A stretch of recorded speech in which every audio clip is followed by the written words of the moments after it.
10 جمله فوق‌العاده که در تاریخ ثبت شده. 1.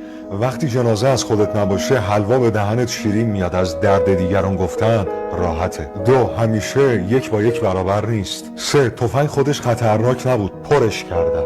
4. تو زمین هیچ کس بوته خاردار نکار، شاید فردا پا برهنه بدیدنش بری. 5. جلیقه نجات رو تن ماهی کنی میشه جلیقه مرگ.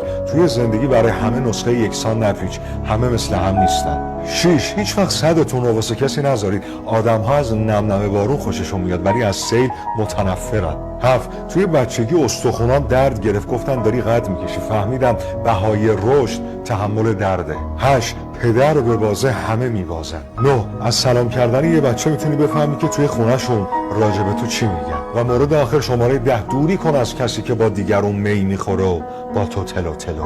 این پستم بفرست به اولین نفری که به ذهنت رسید تا اونم این جمله ها رو بشنوه.